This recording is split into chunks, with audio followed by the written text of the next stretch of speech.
දයාසිරි ජයසේකර කියනවා දැම්ම අයින් වෙන්න එපා 159ක් ඉන්නවනේ ඡන්දය දුන්නනේ දැම්ම අයින් වෙන්න එපා තව 3-4ක් ගිනි ගන්නකම් ඉන්න කියලා. ඒතකොට දයාසිරි ඔයා කියන්නේ මේ ආණ්ඩුව අයින් වුණාට පස්සේ බන්ධනාගාරවල තියෙන ප්‍රශ්නේ මේ වෙනවද? ඒ තදබදී එහෙම ඔක්කොම අඩු වෙනවද මේ ආණ්ඩුව අයින් වුණාට පස්සේ? ඔයා කියන විදිහට. ඔයා කියන්නේ ඔය බන්ධනාගාර මේ ආණ්ඩුව නිසා තමයි බන්ධනාගාරවල ප්‍රශ්නේ තියෙන්නේ කියලා.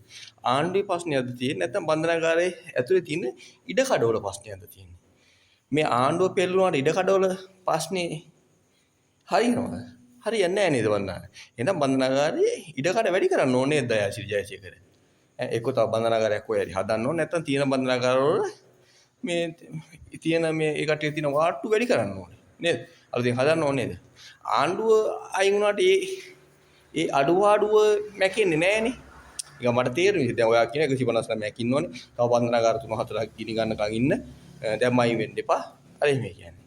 ඒ කියන්නේ දැන් මේ ආණ්ඩුව මේ අයින් වෙච්ච ගමන් ඒතර බන්ධනාගාරවල තදබදයක් නැහැ. ඒ බන්ධනාගාර ඇතුලේ ප්‍රශ්නයක් නැහැ. ඒ ඔක්කොම හරියට.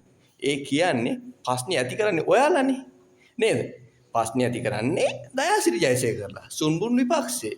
සහ බන්ධනාගාර නිලධාරී දෙගොල්ල එකතු වෙලා තමයි මේ බන්ධනාගාරය ඇතුලේ ප්‍රශ්නේ ගැටුම් ඇති කරන්නේ. ආණ්ඩුව පෙරලන්න. ඒකනේ කතාව. ඒකනේ තේරුම් ගන්න ඕනේ. බුද්ධිමත් කෙනෙක් තේරුම් ගන්න ඕන. අපි තමයි මේ ප්‍රශ්නේ ඇති කරන්නේ. අපි එක්ක බන්ධනාගාර මහත්තුරු මේකට සම්බන්ධයි. මහත්තුරු අපි ඔක්කොම එකතු වෙලා තමයි මේ ඇතුලේ මේ කැරල්ල ගහන්නේ. ඒ ගහන්නේ අපි ඒ කැරල්ල අපි නිර්මාණය කරේ මොකටද මේ ආණ්ඩුව පෙරලන්න. වෙන මේ ආණ්ඩුව පෙරලන්න කිසිම ක්‍රමයක් නැහැ. පෙරලනවා නම් පෙරලන්න තියෙන බන්ධනාගාරය ඇතුළෙම තමයි හිරකරුන්ට ප්‍රශ්න, හිරකරුන්ට ඇතුලේ කරදර, වැඩි කාලයක් හිරකාරයෝ ඇතුලේ ඉන්නවා. ඒ හින්දා තමයි මේ හිරකාරයෝ කෝපය තමයි මේ පිට කරන්නේ. එහෙම නේද? දැන් ඔයාලා තමයි මේක නිර්මාණය කරන්නේ. නිර්මාණය කරන කට්ටිය දන්නවා ඉතින් මේ ඒක නතර කරන්න ඕන ක්‍රමෙන් නේද? මට තේරෙන්නේ නැහැ. ජනාධිපතිතුමනි මේක අනිවාර්යෙන් හොයා බලන්න. හොයා බලලා ඉවරලා මේ බන්ධනාගාරය ඇතුලේ මහත්තුරු විශ්වාස කරන්නවත් එපා. මහත්තුරුයි මේ දේශපාලඥයෝ පරිජිත දේශපාලඥයෝ බන්ධනාගාරයට ඇතුලට යන්න ඉන්න කට්ටියයි සුන්බුන් විපක්ෂෙම රාජපක්ෂ කල්ලියම කට්ටිය එකතු වෙලා තමයි මේ ගේම ගහන්නේ. හරිද? දයාසිරි කියන කතාවෙන් තේරෙන්නේ ඒක තමයි. අනිවාර්යයෙන් මේ කට්ටිය තමයි එකතු වෙලා මේ ගේම ගහන්නේ. මේ ගේම ගහන්නේ ආණ්ඩුව පෙරලන්න. ජනාධිපතිතුමනි මම කියන්නේ SP මහත්තයා රෑන්ක් එකේ ඉන්නවා හමුදාවෙ ඉන්න ලෙෆ්ටනන්ට් කරන රෑන්ක් එක. ඒ රෑන්ක් එකට සමාන නාවික හමුදාවෙ ඉන්නවා පොලිසියේ ඉන්නවා ගුවන් හමුදාවෙ ඉන්නවා STF එකේ ඉන්නවා මම නම් කියන්නේ නිලධාරි පස් දෙනාම ඒ ටීම් එකක් වෙනම ඒ ටීම් එකක් හදලා හැම බන්ධනාගාරයකම තියලා තියෙන තාවකාලික. තියලා දවස ගන්න බුද්ධි වාර්තාවක් ගන්න කියන්නේ. පැය 12න් 12ට හරි කම නැහැ පැය 24න් 24 ගන්න කියලා බන්ධනාගාර ඇතුලේ තත්ත්වය හොයලා බලන්න මේ කේස් එක සමනේ වෙනකන්. මේකට ලොකු ගේමක් මේකට ගහනවා දයාසිරි කතාවෙන් මේක තේරෙනවා. දයාසිරිලා තමයි මේක ඔක්කොම ප්ලෑන් කරලා තියෙන්නේ. දයාසිරි ජයසේකරලයි සුන්බුන් විපක්ෂෙම එකතු වෙලා රාජපක්ෂ කල්ලියම එකතු වෙලා බන්ධනාගාරයේ මහතුරුත් එක්ක එකතු වෙලා තමයි මේ ගේම ගහන්නේ. සිරකරුවෙ ඇතුළේ තියෙන මේ අවුස්සන්නේ. නැත්නම් මේක මෙයවුනේ නෑනේ. ඒක දයාසිරි ජයසේකර කියන්නේ.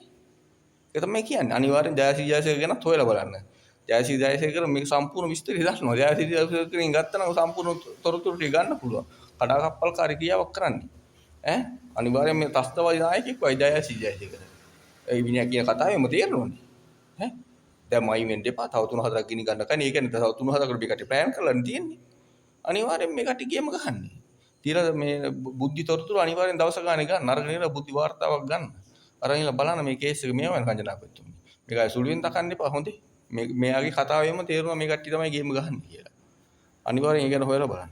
මමට පස්සේ ආමිකාරය ඇත්ත හරිද? මට නම් ওই කිසිම බන්ධනාගාර මහත්තයෙක් විශ්වාස නැහැ.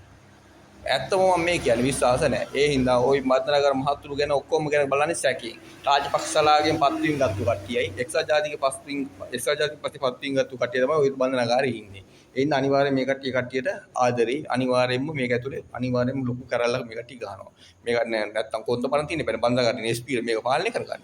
බබාලද සූප්පෙන්ද කිරිබොන්නේ. SP මහත්තයාට බෑද මේක කන්ට්‍රෝල් කරන්න. බැන වෙන කාට හරි බාර දෙන්න එපෑනේ.